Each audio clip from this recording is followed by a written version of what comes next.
भूतगणाधिसेवितं कपित्थजम्बो फलचारुभक्षणम्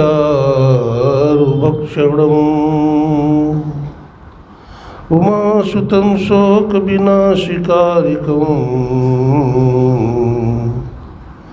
नमामि विघ्नेश्वरपादपङ्कजम्। नीलाम्बुजश्यामलकोमलाङ्गं सीतासमारोपितवानभागम् पाणौ महासायकचारुचापं नमामि रामं रघुवंशनाथम्। चन्द्रोद्भासितशेखरे स्मरहरे गंगाधरे शंकरे शरपैर्भूषितकण्ठकर्णविवरे नित्यत्वैश्वानरे।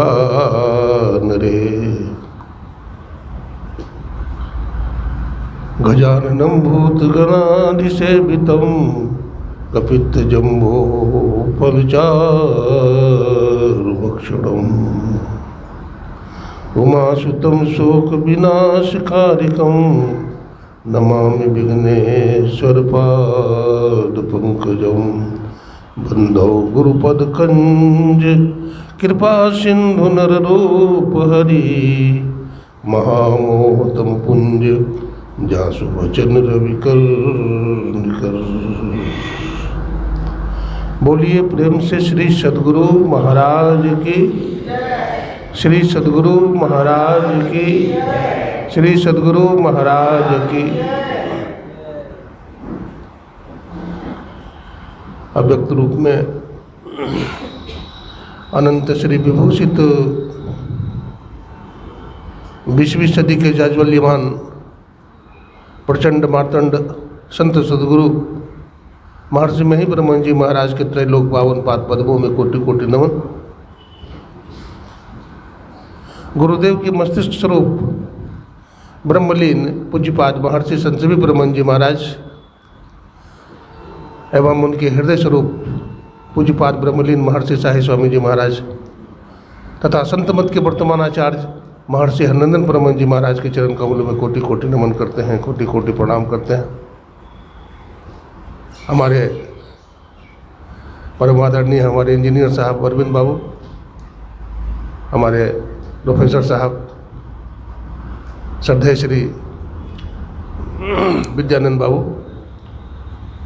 तथा उनके साथी और परमानंद बाबू और हमारे इस आयोजन को कराने वाले हमारे परम श्रद्धेय परम आदरणीय हमारे रामनाथ बाबू, सत्संग प्रेमी सज्जनों, माताओं, बहनों,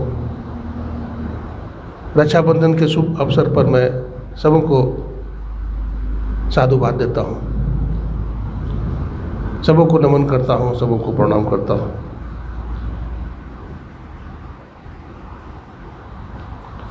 आज बहुत पावन दिवस है,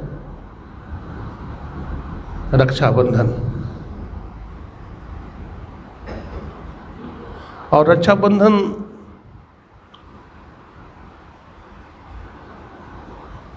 के संबंध में पौराणिक कथा प्रचलित है। हम लोग रक्षाबंधन क्यों मनाते हैं और श्रावण की पूर्णिमा के दिन ही क्यों मनाते हैं? एक बार की बात है, देवताओं में और दानवों में भीषण युद्ध हुआ।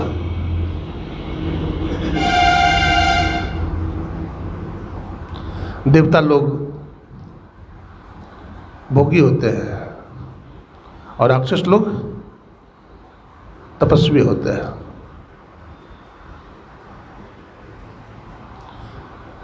रणभूमि में इंद्र समेत सभी देवता भागने लगे, हार गए और राक्षसों की विजय हुई, दैत्यों की। सभी पराजित होकर बहुत दुखी हुए। इंद्र समेत सभी देवता ब्रह्मा जी महाराज के पास गए। ब्रह्मा जी समेत फिर सभी देवता गए भगवान विष्णु के पास। भगवान विष्णु ने पूछा, कहिए महापुरुषों, देवताओं, आप लोग हमारे पास क्यों आया है, क्या प्रयोजन है? तो उन्होंने बताया, महाराज आप जानते हैं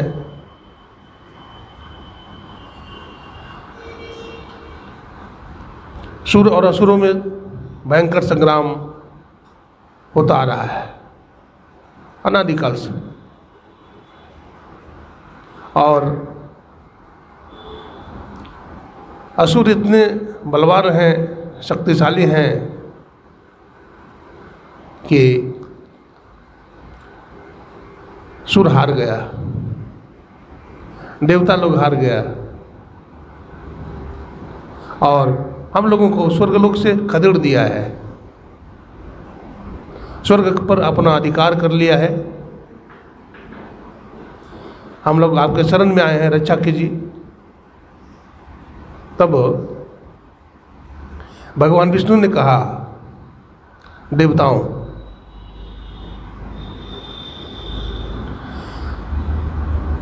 मैं आप लोगों की सहायता अवश्य करूंगा, लेकिन समय आने दीजिए। अभी स्वर्ग का राजा बलि है, और बलि को उनके गुरु का आशीर्वाद मिला हुआ है। जब तक गुरु का कवच पहने हुए है तब तक उसे कोई पराजित नहीं कर सकता। जब गुरु से अनबन हो जाएगा, गुरु की बात नहीं मानेगा, तब उसकी शक्ति कमजोर पड़ जाएगी और युद्ध में वो हार जाएगा। अभी कुछ दिनों तक इंतजार कीजिए,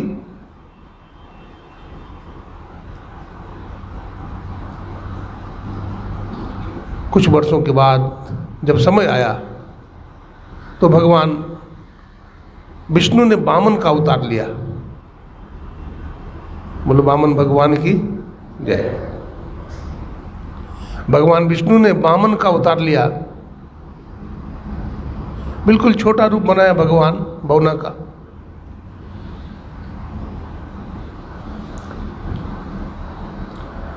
पीतांबर वस्त्र पहने हुए है, गले में तुलसी की माला है, ललाट पे चंदन है, गले में बैजंती माला है, और भगवान के पैर में खड़ाऊ है, और छतरी लगाए हैं भगवान। वामन भगवान छतरी लगाए हुए हैं। बड़ा सुंदर दृश्य है भगवान का। धीरे धीरे भगवान आ रहे हैं। राजा बलि को मालूम हुआ कि हमारे दरबार में आ रहे हैं कोई ब्राह्मण। बड़ा सुंदर रूप है भगवान का। बहुतों को पता चल गया, सब देखने के लिए आए। तो बलि के जो गुरु हैं शुक्राचार्य, इनको भी पता चल गया।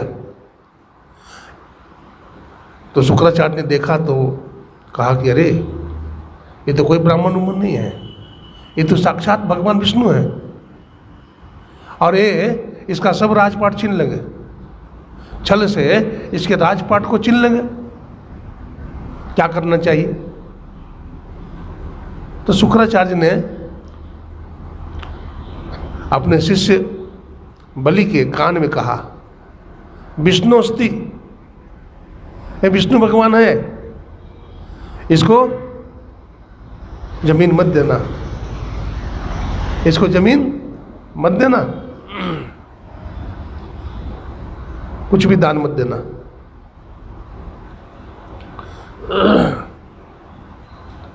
राजा बलि ने कहा, गुरुदेव, मैं आपकी सब बात मान लूँगा, लेकिन मैं जमीन तो दूंगा, दान तो दूंगा। उनको बैठाया गया, किनको? वामन भगवान को बैठने के लिए सिंहासन दिया गया। बैठे, उनकी आरती उतारी गई, उनकी पूजा हुई। उसके बाद बोले, प्रभु आपका आगमन किस हेतु हुआ बताए। वामन भगवान ने कहा कि मैं तो एक ब्राह्मण हूँ और भजन करने के लिए 3 कदम जमीन चाहिए। हंसने लगा राजा बलि, हंसने लगा, महाराज राजा चक्रवर्ती सम्राट के पास आए हो और मांग भी क्या रहे हो, 3 हाथ जमीन, क्या करोगे। बोला कुटिया बना के भजन करूँगा। बोला महाराज हंसी आती है हमको। राजा प्रसन्न हुआ। 10-20 शहर भी मांग लेते तो कोई बात नहीं, 1 जिला मांग लेते तो कोई बात नहीं, लेकिन राजा को प्रसन्न करके आपने भूसा मांग लिया। वामन भगवान ने कहा, राजन हमें इतना ही चाहिए, हमें भजन करना है, हम संतोषी ब्राह्मण हैं, आप मुझे दे दो। बोला ठीक है, मैं दिया। तो बोला ऐसा नहीं होगा, संकल्प करो, संकल्प करो। तो कहा हर संकल्प क्या करना है। बोला नहीं, संकल्प तो करना होगा। तो संकल्प होने लगा।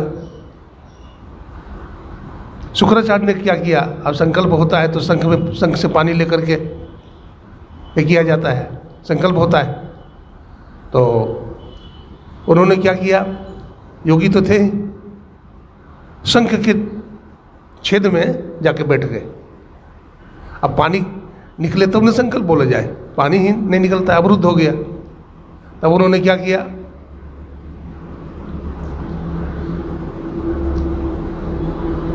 कुसा होता है ना, कुसा से शंख के छिद्र में डाल करके उसको ऊपर नीचे घुमा दिया। अब वो जो सूक्ष्म रूप में बने हुए थे कौन, शुक्राचार्य, तो उनकी आंख फूट गई, सूरदास हो गए।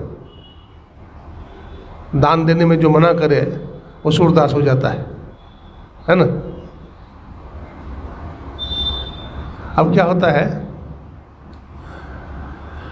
सूरदास हो जाते हैं। बहुत मना किया, बलि ऐसा मत करो, लेकिन कहा गुरुदेव सब बात मानूंगा लेकिन ये बात नहीं मानूंगा। हमारे इतिहास में नाम होगा कि बलि के दरबार में भगवान वामन भिक्षा मांगने आए थे, 3 कदम जमीन मांगने आए थे, मैं तो दूंगा, नहीं माने। जब देने के लिए संकल्प कर लिया तब भगवान वामन ने अपना विराट रूप दिखाया। भगवान पर्वताकार हो गए, 1 कदम में धरती को नापा, दूसरे में आकाश पाताल को नापा। अब तीसरा कदम बच गया तो कहा तीसरा कदम कहाँ रखूं, बोलो। तो बलि ने कहा भगवान अभी तो हमारा राजपाट लिए हो, अभी तो धरती आकाश पर अपना आधिपत्य जमाए हो। धन से धन कमाने वाला बड़ा होता है, धन से धन कमाने वाला बड़ा होता है, इसलिए अभी तीसरा चरण आपका हमारे माथे पर रख दो। वामन भगवान ने तीसरा कदम बलि राजा के मस्तक पर रख दिया और लेके कहाँ चले गए, पाताल। बलि पाताल चले, बलि को पाताल लेकर चले गए। अब भगवान वहाँ से आने लगे तो बलि ने कहा भगवान कहाँ जा रहे हो, आप यहाँ पहरा दो, हाँ आप यहाँ पहरा दो। अब इधर क्या होता है, भगवान पहरा देने लगे, भगवान भक्त के बस में है। अब इधर देवर्षि नारद पहुँचते हैं, कहाँ, लक्ष्मी माता के घर में। श्रीमन नारायण श्रीमन नारायण श्रीमन नारायण। माते कैसी हो, बोला हाँ नारद ठीक ही है, लेकिन क्या, लेकिन भगवान कहाँ गए मालूम नहीं है। देवर्षि नारद ने कहा आपको मालूम कुछ भी नहीं है, बोला मालूम नहीं है, तो कहाँ है बताओ। तो कहते हैं वो तो राजा बलि के द्वार में पाताल में पहरा दे रहे हैं। अच्छा, बोला हाँ, तो फिर नारद मैं कैसे लाऊं बताओ। तो यही रक्षाबंधन का समय था ना। रक्षाबंधन ने भैया दूज बोलते हैं जो भी हो। तो इसी में वो जाते हैं और लक्ष्मी माता के भाई हैं कौन, राजा बलि। तो रक्षाबंधन के दिन बहन अपने भाई को राखी बांधती है और बहन भाई को आशीर्वाद देता है। ये रक्षा कवच माना जाता है ना। ये क्या है, बड़ा शुभ दिन माना जाता है, भाई बहन का त्यौहार है। बहन अपने भाई को राखी बांधती है, तिलक लगाती है, मिठाई खिलाती है और भाई भी बहन को आशीर्वाद देता है, कुछ देता है, भाई दान दक्षिणा कुछ देता है। अब अपने बहन लक्ष्मी को देख करके बलि बहुत प्रसन्न होते हैं, खुश हो जाते हैं। आओ बहन आओ, कैसे आना हुआ? तो रक्षाबंधन है, राखी बांधने के लिए आए हो। ठीक है, बहुत अच्छी बात है, तुम्हारा स्वागत है, बैठो। बैठाया और राखी बांधती है, तिलक लगाती है, बहन भाई को आशीर्वाद देती है, बहन भी अपना शुभकामना देता है भाई को और भाई भी शुभकामना देता है बहन को। इस दिन का आशीर्वाद विफल नहीं होता। बतलाते हैं इस दिन बहन का दिया हुआ रक्षा कवच विफल नहीं होता। इसलिए आज के दिन संपूर्ण भारत में रक्षाबंधन का त्यौहार बड़े ही धूमधाम के साथ मनाया जाता है। अब राजा बलि बोलते हैं बहन कुछ मांगो, बहुत दिन के बाद आई हो। तो राजा बलि बोलता है मांगो कुछ। लक्ष्मी जी बोलती है क्या मांगे, दोगे? जो मांगूंगी दे दोगे? बोला हाँ, आप मांगो। तो कहा पहले संकल्प करो। संकल्प करवाई कि हाँ तथास्तु मैं दूंगा। तो संकल्प हो गया। क्या चाहिए? तो बोलती है ये बामन भगवान, ये जो पहरेदार है ना, पहरेदार, अब पहरेदार कौन थे? बामन भगवान। ये जो पहरेदार है इसी को दे दो हमें। अब तो बंद गए बाघ के जाल में। अंत में बामन भगवान को लेकर लक्ष्मी जी चली जाती है। वो बामन भगवान विष्णु भगवान ही तो है, उन्हीं का तो अवतार है। देखिए जितना भी अवतार हुआ है सब अवतार भगवान विष्णु का है। जब जब धरती संकट में पड़ी, संत महात्मा जनता के जीवन में दुख आया, तब तक भगवान ने अवतार लिया। तो इसी दिन से रक्षाबंधन त्योहार चला है। अभी आप लोग बड़ा सुंदर भजन सुन रहे थे हमारे इंजीनियर साहब अरविंद बाबू के मुखारबिंद से। कथा प्रारंभ करने के पूर्व 2 मिनट प्रभु नाम संकीर्तन बड़े प्रेम से करतल ध्वनि से करिए।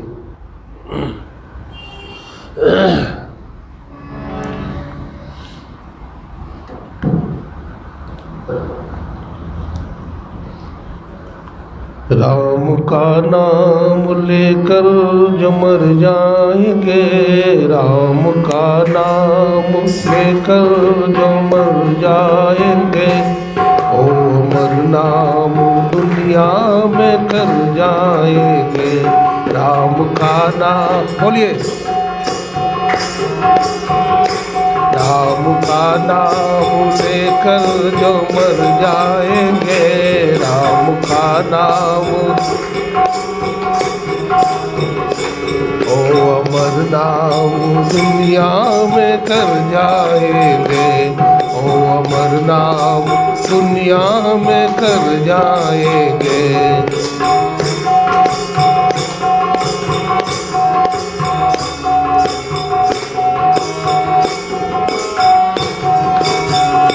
टूट जाए न माला हरि नाम की, टूट जाए न माला हरि नाम की,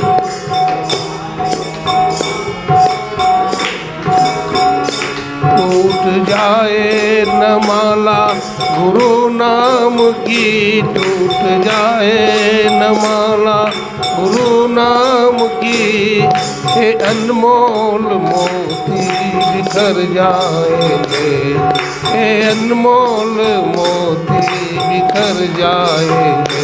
राम का नाम लेकर जो मर जाएंगे, राम का नाम लेकर जो मर जाएंगे, ओ अमर नाम दुनिया में कर जाएंगे, ओ अमर नाम दुनिया में। राम का नाम लेकर जो मर जाएंगे, राम का नाम ओ अमर नाम दुनिया में कर जाएंगे, ओ अमर नाम दुनिया में कर जाएंगे।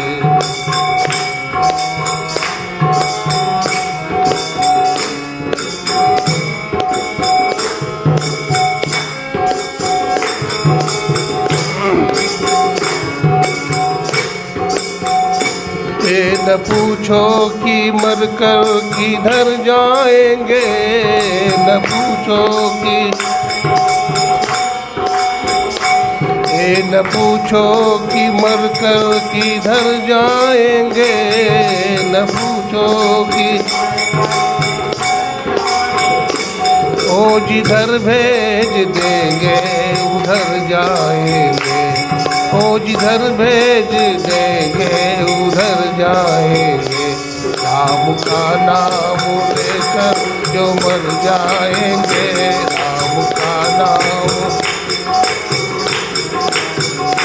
ओ अमर नाम दुनिया में कर जाएंगे, ओ अमर नाम दुनिया में, ओ अमर नाम दुनिया में कर जाएंगे।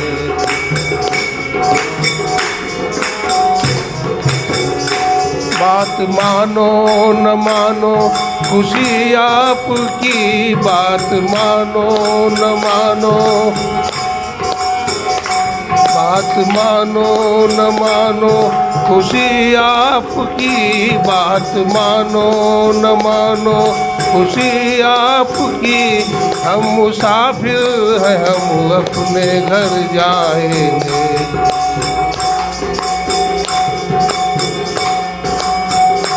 राम का नाम लेकर जो मर जाएंगे, राम का नाम लेकर जो ओ अमर नाम दुनिया में कर जाएंगे, ओ अमर नाम दुनिया में कर जाएंगे, ओ अमर नाम दुनिया में कर जाएंगे। श्री सद्गुरु महाराज की जय।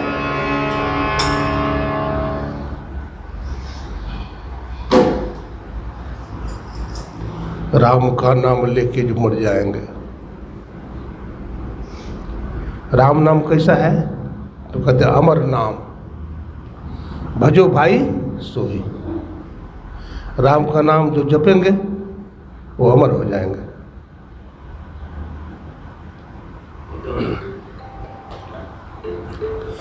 मैं आपको एक रामायण का प्रसंग सुना रहा हूँ। बंद कर दीजिए सब, सत्संग के टाइम में सब एकदम स्विच ऑफ रखिए। बोलिए प्रेम से श्री सद्गुरु महाराज की जय।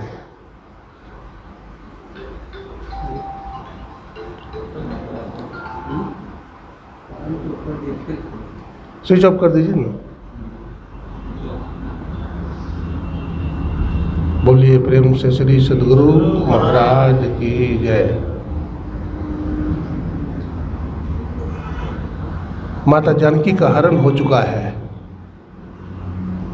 मर्यादा पुरुषोत्तम भगवान श्री राम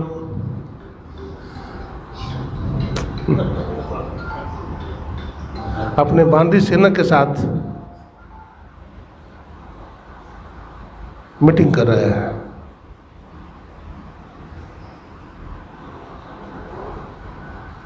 विचार चल रहा है माता जानकी का पता लगाने के लिए कौन जाएगा लंका। उस सभा में जामवंत जी महाराज, हनुमान जी महाराज, नल नील और भगवान की बहुत सारी सेनाएं हैं, बांदी सेनाएं।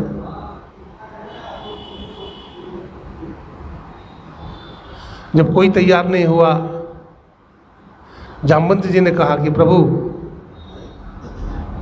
जाने वक्त तो चला जाऊंगा, लेकिन आने वक्त संदेह है। देखते हैं कोई तैयार नहीं हो रहा है। तो जामवंत जी महाराज हनुमान से कहते हैं, हनुमान तुम क्यों बैठा हुआ है? और तुम्हारा तो जन्म ही भगवान की सेवा करने के लिए हुआ है। हनुमान जी को शाप मिला हुआ था कि तुम अपनी शक्ति को भूल जाओगे, तुम अपनी शक्ति को भूल जाओगे। जब कोई याद कराएगा तब तुम्हें अपनी शक्ति का पता चलेगा। जामवंत जी ने याद कराया, हनुमान जी की शक्ति का ज्ञान हुआ। हनुमान जी महाराज प्रभु श्री राम के चरणों में प्रणाम किया और भगवान श्री राम ने हनुमान जी के माथे पर अपना वरदहस्त रख दिया। गोस्वामी तुलसीदास जी लिखते हैं, परसाशीष सरोरुह पाणी कर मुद्रिका दीन जन जानी प्रभु मुद्रिका।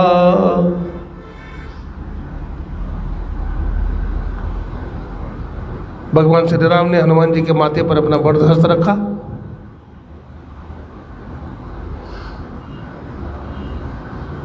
प्रभु श्री राम ने पूछा, हनुमान लंका जाओगे? बोला हाँ प्रभु। तो अंगूठी लेकर लंका जाओगे? हनुमान जी महाराज को भगवान श्री राम ने जो अंगूठी दिया था उस पर क्या लिखा था? श्री राम। हनुमान जी महाराज आशीर्वाद लेके जा रहे हैं। जब समुद्र के किनारे पहुंचा,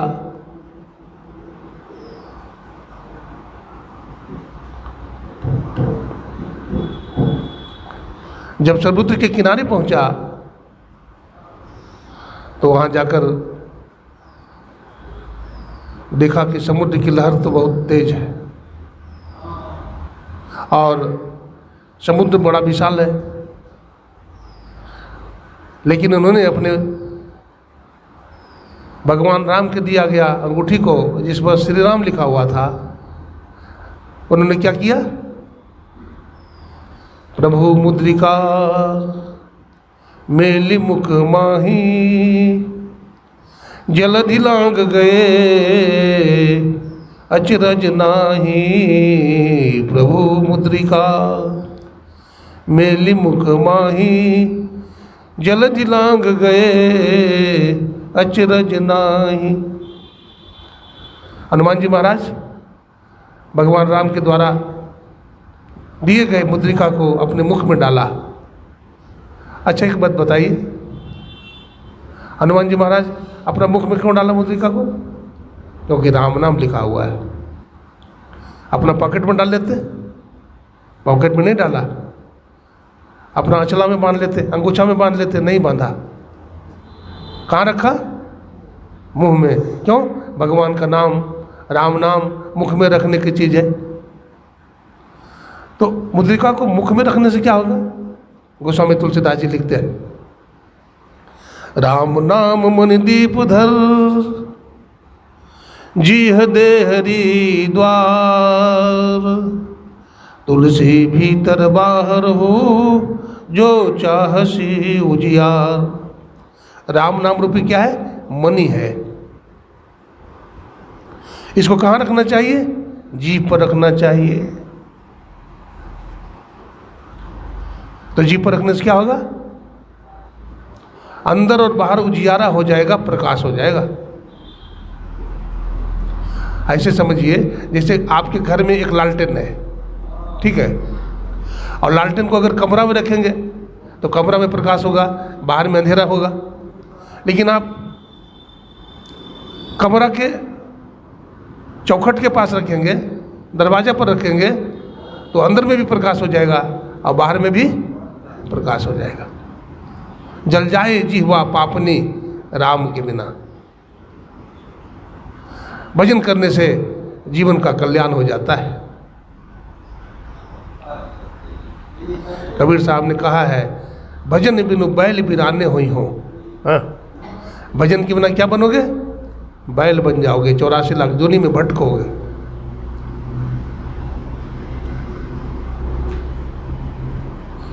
हनुमान जी महाराज लंका पहुंच जाते हैं अंगूठी के बल से। अंगूठी के बल से हनुमान जी महाराज लंका पहुंच गए। जब लंका पहुंच गए तो जानकी मैया का पता लगाया।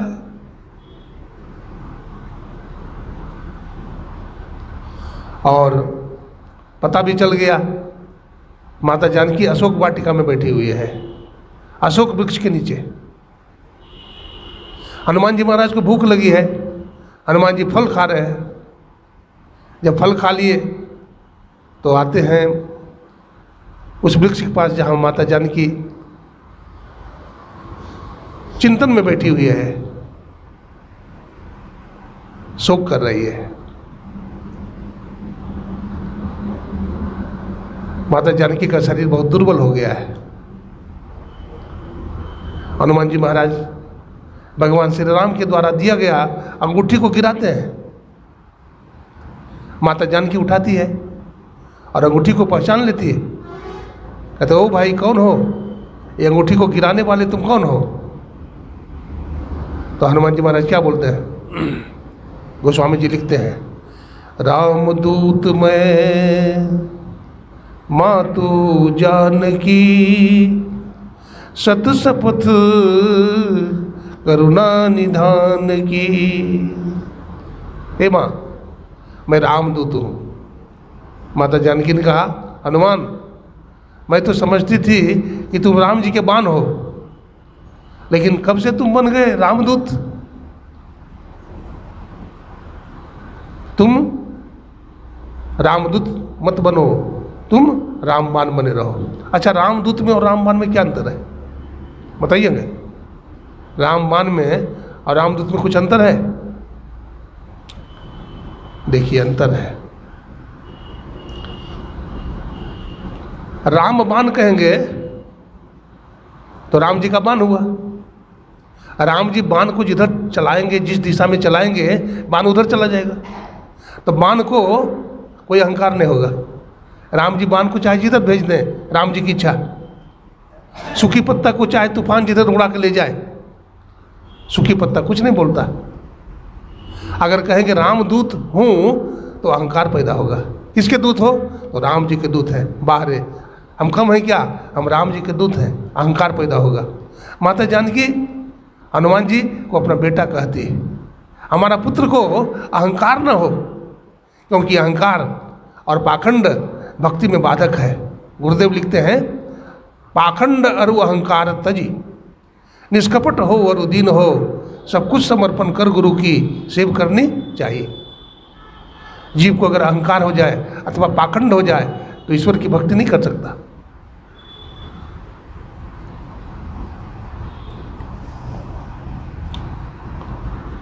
माता जानकी ने कहा, हनुमान तुम रामदूत कब से बन गए? मैं तो समझती थी कि तू राम जी का बाण है। अब हनुमान जी महाराज से कहती है माता जानकी, हनुमान एक बात बताओ, प्रभु श्री राम अभी तक नहीं आए, रावण अभी तक जिंदा है, क्या भगवान राम हमारी खोज खबर नहीं लेते हैं? हमारी चिंता नहीं उनको? भगवान राम इतने कठोर कब से हो गए? हनुमान जी महाराज कहते हैं, माँ हमारे राम जी कठोर नहीं हैं।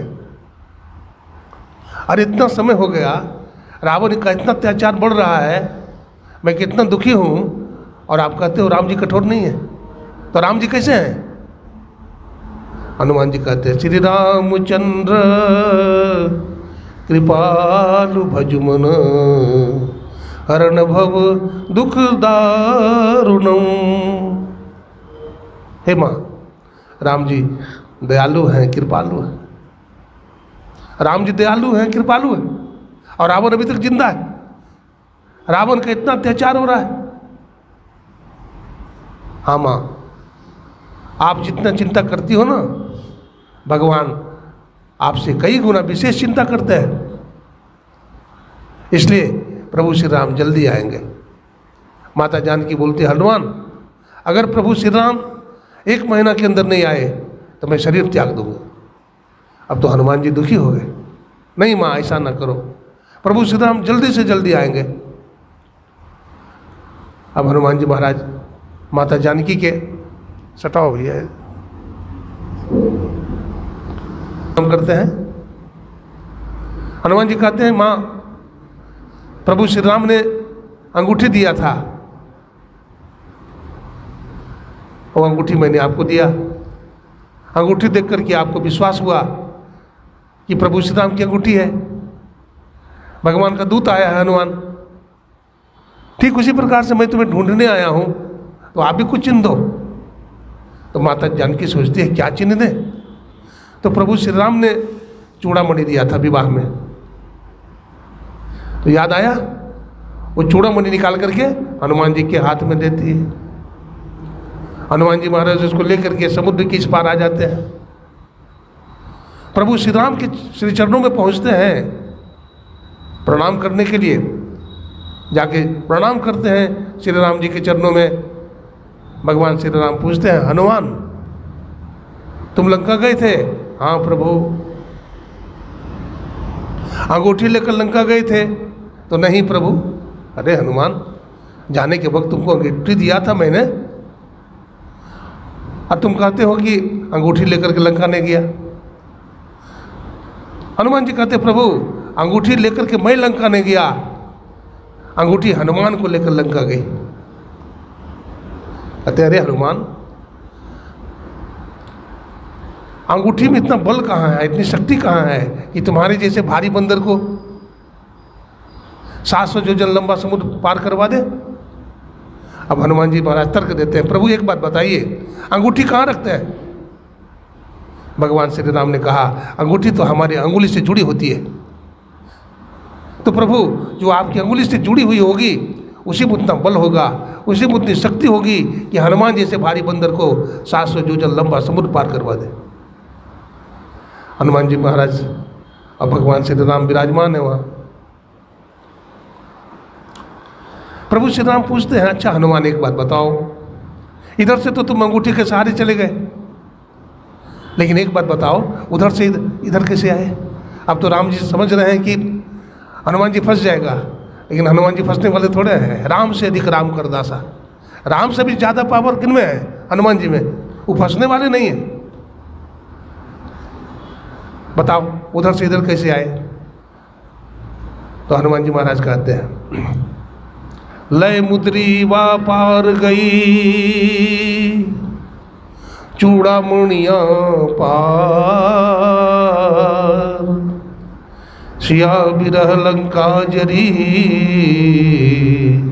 सो सब कृपा तुम्हार। हे प्रभु, अंगूठी लेकर मैं लंका गया, माता जानकी ने चूड़ामणि दिया और चूड़ामणि के सहारे इस पार आ गया। इसमें हमारा क्या है? प्रभु आपकी कृपा के बिना पत्ता भी नहीं हिलता है। आपकी कृपा के बिना पत्ता भी। हम लोग जो सत्संग में आए हैं, ये परमात्मा की कृपा है, गुरु की कृपा है।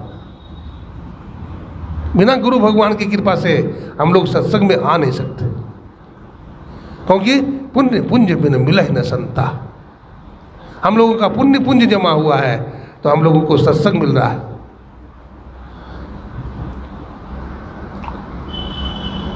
अब भगवान श्री राम पूछते हैं, ठीक है हनुमान मैं मान गया, अंगूठी के सहारे लंका गए और चूड़ामणि के सहारे लंका से इस पार आ गए।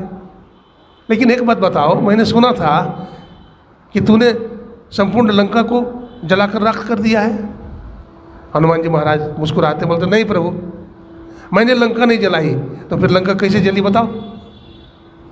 तो हनुमान जी महाराज कहते, प्रभु लंका जल गई जानकी मैया के, लंका जल गई श्री राम के प्रताप से, आपके प्रताप से लंका जली प्रभु।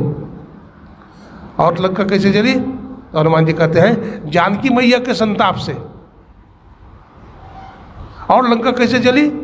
तो कहते हैं विभीषण के जाप से। और लंका कैसे जली? तो रावण के पाप से। और लंका कैसे जली? तो कहते हैं हमारे बाप से। बाहर लंका जल गई प्रताप से, संताप से, जाप से, बाप से और बाप से। बाप से लंका कैसे जली? तो कहते हैं प्रभु आप जानते हैं हमारे पिता का नाम पवन देव है। गोस्वामी तुलसीदास जी लिखते हैं, प्रभु कृपा तत्प्रे रही अब पवन चला 49। जब लंका के राक्षसों ने मुझे पकड़ लिया, इसको कैसे मारा जाए, तो उन्होंने सोचा कि बंदर का पूंछ जो है प्यारा होता है, इसके पूंछ में आग लगा दो। तो सभी राक्षसों ने क्या किया, लंका में जितने फटे पुराने कपड़े थे किरासन तेल में डुबा करके हमारा पूंछ में बांध दिया। और मैं उछलना शुरू किया और देखते ही देखते संपूर्ण लंका पूरी जलकर ध्वस्त हो गया। प्रभु मैंने लंका नहीं जलाई, आपकी कृपा से लंका जली। अच्छा हनुमान जी को अहंकार हुआ? नहीं हुआ। अच्छा अहंकार कब होता है? मानव के जीवन में अहंकार कब होता है? जब ये समझ में आता है कि हमसे बड़ा आदमी दुनिया में कोई नहीं है, तो अहंकारी होगा। हमसे बड़ा बलवान आदमी दुनिया में कोई नहीं है, हमसे विद्वान आदमी दुनिया में कोई नहीं है, हमसे रूपवान व्यक्ति दुनिया में कोई नहीं है, तो फिर अहंकार ही होगा। तो फिर अहंकार को दूर करने का सूत्र क्या है? मानव जीवन में जो अहंकार है उसको दूर करने के लिए 3 सूत्र हैं। क्या सूत्र है? पहला सूत्र है, जो कुछ भी होता है हमारे जीवन में, जो कुछ भी सफलता है भगवत कृपा से है। क्या है? भगवत कृपा है। बोलते हैं ना, अजी मैं कंपटीशन में पास कर गया, मैं परीक्षा में पास कर गया, बोलते हैं ना, मैंने फैक्ट्री चलाई, मैंने अमुक काम किया, अहंकार है।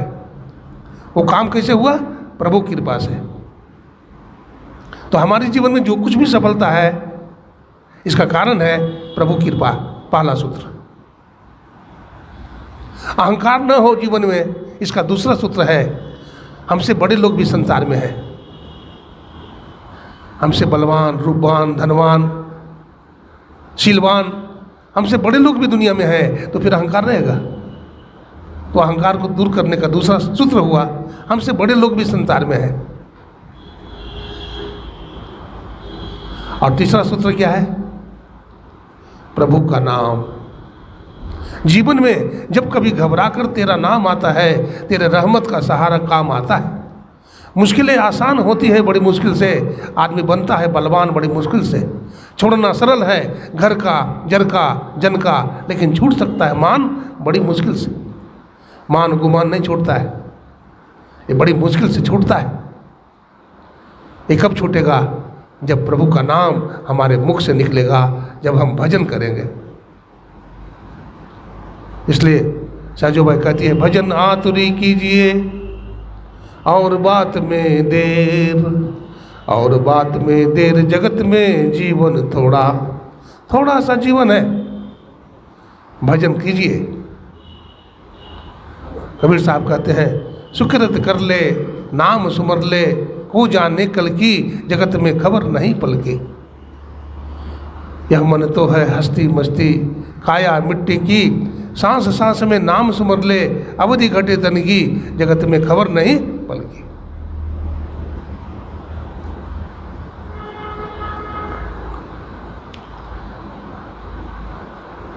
जीवन का कोई भरोसा नहीं, कब शरीर छूट जाए।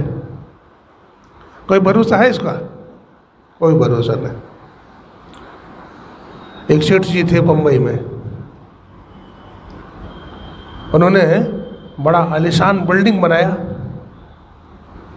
40 मंजिल का बिल्डिंग बना। अब मकान बनने में कम से कम 10 साल लगा। बेटा तो फैक्ट्री संभालता था, बाप की निगरानी में मकान बना। जब मकान बनकर के तैयार हो गया तो गृह प्रवेश हुआ, साधु ब्राह्मण बुलाए गए, यज्ञ हुआ, सत्संग हुआ।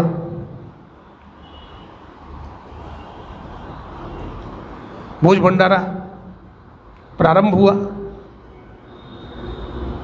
अब सेठ जी को भूख लग गई। सेठ जी ने अपना बेटा से कहा, बेटा देखो अब हमें बहुत भूख लगी है, 10 साल से न तो बढ़िया से खाया और न तो बढ़िया से सोया। आज मैं बहुत थक गया हूँ बेटा, मुझे भोजन करा दो। बेटा थाली परोस करके लाया, भोजन परोस करके और पिताजी के सामने टेबल पर रखा। पिताजी ने भोजन कर लिया और कहा, बेटा मैं थक गया हूँ, अब मैं सोऊंगा, मेरा चादर दे देना और मुझे नहीं उठाना। ऐसा कह करके सेठ ने चादर मांग लिया और पलंग पर सो गया पैर तान करके, और सोया ही रह गया। शरीर पूरा हो गया, छूट गया। मकान तो बन गया लेकिन मकान बनाने वाला नहीं रहा, चला गया। तो जीवन का कोई भरोसा नहीं है कि शरीर कब छूट जाए। ये मानव जीवन मिला है भजन करने के लिए। हमारा वेद में लिखा है, इस मानव जीवन से 4 सिद्धि कीजिए, धर्म, अर्थ, काम और मोक्ष। ये 4 प्रकार की सिद्धि कीजिए, तब मानव जीवन सफल होगा। सबसे पहले मानव जीवन में क्या करना चाहिए? तो धर्म करना चाहिए। धर्म का अर्थ क्या होता है? रूधाएं धारण पुष्णयु धातु से धर्म शब्द बना है। धारण करना और पोषण करना। धरती सबको धारण करती है। अगर धरती ना हो तो हम खड़े कहाँ होंगे? कहाँ उठेंगे, कहाँ बैठेंगे, कहाँ सोएंगे? तो धारण करती है और पोषण भी करती है धरती माता।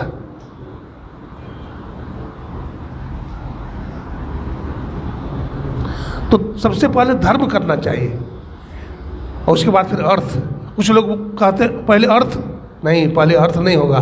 पहले अर्थोपार्जन करेंगे तो अनर्थ हो जाएगा। इसलिए पहले धर्म कीजिए और धर्म से अर्थ आएगा। एक उदाहरण से समझिए, वर्षा होती है, ठीक है, सब जगह वर्षा होती है और हिमालय पर भी वर्षा होती है, पहाड़ पर। तो हिमालय पर जो वर्षा होती है तो हिमालय पानी किसको देता है? नदी को। और नदी किसको देती है? समुद्र को। और समुद्र किसको देता है? पहाड़ पर बरसाता है। तो जहाँ से पानी चला था फिर वहीं आ गया, है ना। धर्म करने वाले, बड़े बड़े अनुष्ठान करने वाले, सत्संग करने वाले, इनके पास धन संपत्ति बेतुका आता है, अथाह आता है। नहीं तो धर्मानुष्ठान को क्यों करे? भगवान श्री राम ने इतना बड़ा बड़ा यज्ञ क्यों किया? राष्ट्रीय यज्ञ, अश्वमेध यज्ञ क्यों किया भगवान ने? धर्म करने से अर्थ की प्राप्ति होती है। तो हमारे जीवन में सबसे पहले क्या हो? धर्म हो और फिर अर्थ। अर्थ तो आएगा ही, अर्थ उपार्जन करें। फिर अर्थ से क्या होगा? कामना की सिद्धि होगी। हम अपनी ज़रूरत को पूरा करेंगे धन से। और फिर केवल धन ही नहीं कमाएंगे, इस संसार में रह करके सत्संग भी करेंगे, सद्गुरु को भी धारण करेंगे और भजन अभ्यास करेंगे तो मोक्ष की सिद्धि हो जाएगी। फिर हमारे जीवन में मोक्ष की सिद्धि हो जाएगी। इसकी प्राप्ति के लिए हमारे अंदर कौन कौन से गुण को होना जरूरी है। हर व्यक्ति चाहता है हम ईश्वर को प्राप्त कर लें, हम सत्य को जान लें, लेकिन सत्य को कैसे जानेंगे, परमात्मा को कैसे जानेंगे? परमात्मा को जानने का क्या साधन है जिससे हम परमात्मा को प्राप्त कर सकेंगे? तो इसके लिए सबसे पहली बात है सहनशीलता। हमारे अंदर सब्र होना चाहिए, हमारे अंदर सहन शक्ति होना चाहिए। अगर आपके पास सहन शक्ति नहीं हो तो आप सत्संग में बैठ सकते हैं क्या? आप सत्संग में बैठ ही नहीं सकते हैं। अगर आपके पास सहन शक्ति न हो तो आप बैठ करके ध्यान नहीं कर सकते हैं। अगर आपके पास सहन शक्ति न हो तो दुनिया में कोई काम नहीं कर सकते हैं आप बैठिए, बैठने के लिए कहिए। श्री सद्गुरु महाराज की जय। सहनशीलता होना बहुत जरूरी है। एक सेठ जी थे, ठीक ना, एक सेठ जी थे,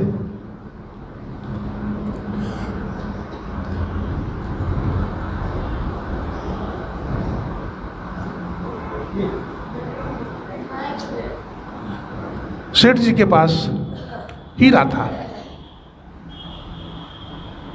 लेकिन 2 हीरा था। तो उनके मन में संदेह हुआ कि भाई हीरा 2 है तो इसमें से कौन असली है कौन नकली, इसका पहचान किया जाए। तो बहुत सारे जौहरी को बुलाया गया कि महाराज पता लगाओ असली हीरा कौन सा है। जो असली हीरा है उसका कीमत 10 करोड़ रुपया है और जो नकली हीरा है उसका कीमत 10 रुपया है, लेकिन दोनों हीरा देखने में जैसा लगता है। अब उसके जांच करने के लिए दरबारी लोग आए हुए हैं, बहुत सारे दरबारी हैं, और बड़े बड़े जौहरी को भी पता नहीं चल रहा है कि असली हीरा कौन है। जब कोई पता नहीं लगाया कि महाराज असली हीरा कौन है, तो सबसे पीछे में उसी सेठ के घर का एक सेवक है, सेवा करने वाला है, जो झाड़ू बुहारू लगाता है, बर्तन साफ करता है, सेवक है।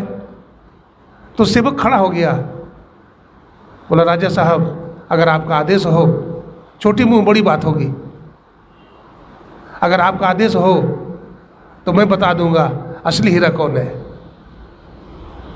बोले ठीक है बता दो, कोई बात नहीं, तुम्हें भी मौका दिया, आओ। तो उनका सेवक आया और दोनों हीरा जो है धरती पर पड़ा हुआ था, चमक रहा था। उसका सेवक ने क्या किया, दोनों हीरा को मुट्ठी में रखा, मुट्ठी में रखा और कहा कि महाराज हमारा दाहिने हाथ में जो हीरा है वो असली हीरा है, अब बाईं हाथ में जो हीरा है वो नकली हीरा है। और ये मैं पूर्ण विश्वास के साथ कहता हूँ ये हकीकत सत्य है। अगर ऐसा न है, ऐसा नहीं है बोलता है हीरा वाला, तो वो झूठ बोलता है। पूरा विश्वास के साथ, पूरा कॉन्फिडेंस के साथ कहा कि महाराज दाहिना हाथ में जो हीरा है वो ओरिजिनल हीरा है, वो असली हीरा है। जो जौहरी बैठा हुआ था बोला हाँ महाराज ये सेवक ने बिल्कुल सही बताया है। तो पूछा गया कि भाई असली हीरा और नकली हीरा का पहचान क्या है? बोला महाराज घंटों से दोनों हीरा धूप में पड़ा हुआ है। जो असली हीरा है वो गर्मी से तपा नहीं, वो ठंडा का ठंडा है, लेकिन जो नकली हीरा है वो गर्म हो गया है। आप देख लीजिए। तो देखा तो सही में जो असली हीरा था वो बिल्कुल ठंडा था और जो नकली हीरा था वो गर्म हो गया था। बोलिए प्रेम से श्री सद्गुरु। तो हम भी असली हीरा है कि नकली हीरा है जरा पहचान लीजिए। थर्मामीटर अपने पास है सबका, है सबके पास थर्मामीटर है। तो हम भी असली हीरा बने। असली हीरा हम कैसे बनेंगे? सबसे पहली बात आई कि हमें क्या होना चाहिए? सब्र रखना चाहिए, सहनशील होना चाहिए। धरती माता को देखिए कितनी सहनशील है।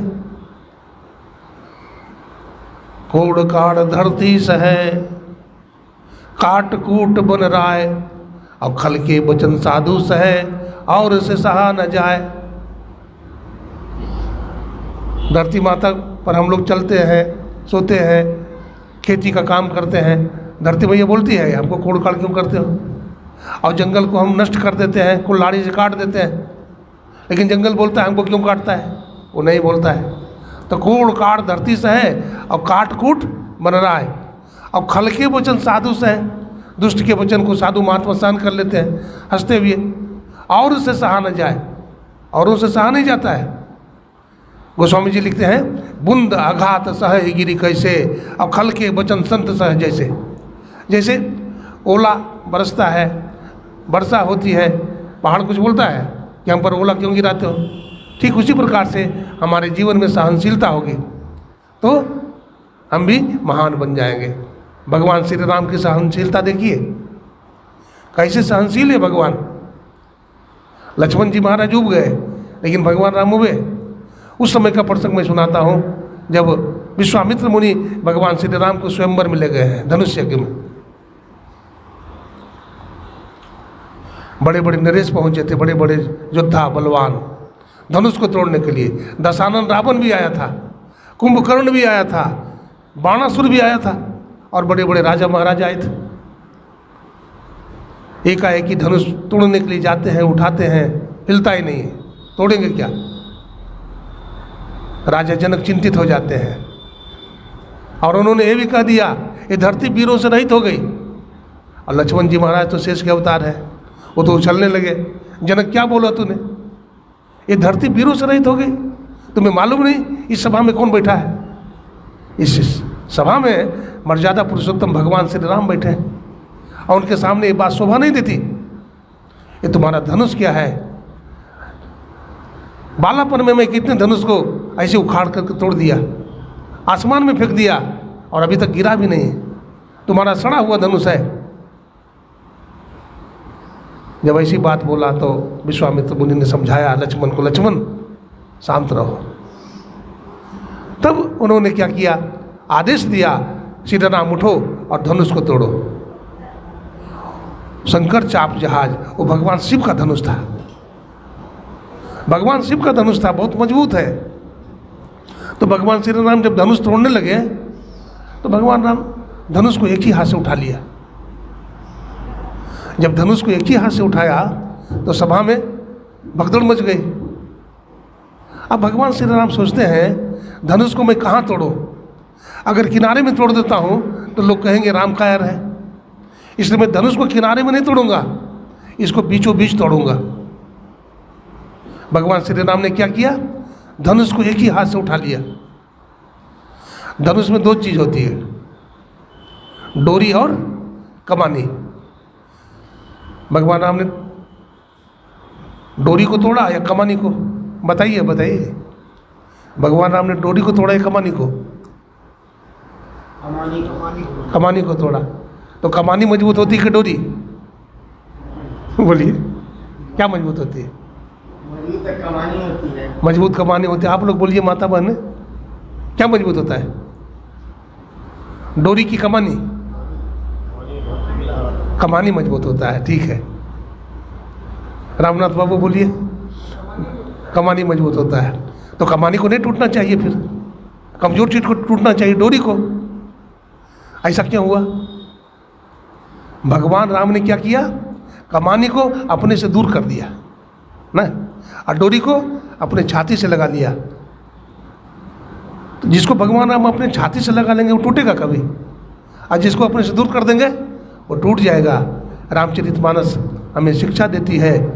भगवान राम कहते हैं, ए दुनिया वाले लोगों, रावण और कुंभकर्ण की तरह कोई बलवान क्यों न हो, जिसको मैं अपने से दूर कर दूंगा वो टूट जाएगा, और कमजोर से कमजोर क्यों न हो, जिसको मैं हृदय से लगा लूंगा उसको दुनिया की कोई शक्ति तोड़ नहीं सकती। भगवान राम ने डोरी को हृदय से लगा लिया। रामायण में बड़ा सुंदर प्रसंग है।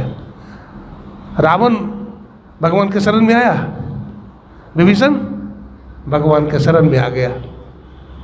विभीषण बलवान नहीं था, बहुत कमजोर आदमी था, लेकिन भगवान के शरण में आ गया। कहु लंकेश कुशल परिवारा,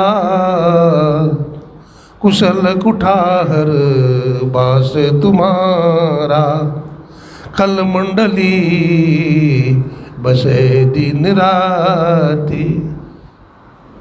कहो लंकेश। देखिए विभीषण को भगवान ने लंकेश कहा दिया। लक्ष्मण जी चौंक गए, बोले प्रभु अभी रावण जिंदा है, अब विभीषण को लंकेश कह रहे हो? हाँ लक्ष्मण क्या बात है, मैं लंकेश बना दिया इसको। जाओ विभीषण समुद्र से जल भर करके लाओ। जाते हैं कमंडल लेकर के, समुद्र से जल भर कर लाते हैं। भगवान श्री राम तिलक लगा देते हैं और मुकुट माथे पर रख देते हैं और कहते हैं लंकेश। लक्ष्मण जी कहते हैं भैया एक बात है, रावण अभी जिंदा है तो क्या हुआ, आप दयालु हो। अभी विभीषण आपके शरण में आया तो विभीषण का लंकेश बना दिया, और कल रावण भी आपके शरण में आ जाएगा, बोलेगा हमसे गलती हो गई, मैं जानकी मैया को वापिस लौटाता हूँ। तो आप भोलेनाथ हो, सीधे साधे हो, रावण को कहाँ का राजा बनाओगे? भगवान श्री राम कहते हैं लक्ष्मण मैं जानता हूँ विभीषण हमारे शरण में आया है, रावण हमारे शरण में नहीं आएगा। कहा आ गया तो क्या करोगे? बोला आ गया तो आज हम दो भाई वनवासी हैं, राम और लक्ष्मण। अभी भरत और शत्रुघ्न का राज्य शेष है अयोध्या। अगर रावण हमारे शरण में आ गया तो रावण को अयोध्यापति बना दूंगा। रामो दुविर न भासते। राम जी दो बार नहीं बोलते, एक बार बोलते हैं। रघुकुल रीत सदा चली आई, अप्राण जाए पर वचन न जाए। भगवान राम ने लंकेश बना दिया। तो हम कमजोर, तो हम दुनिया की कोई शक्ति हमें पराजित नहीं कर सकती। समय कितना हुआ?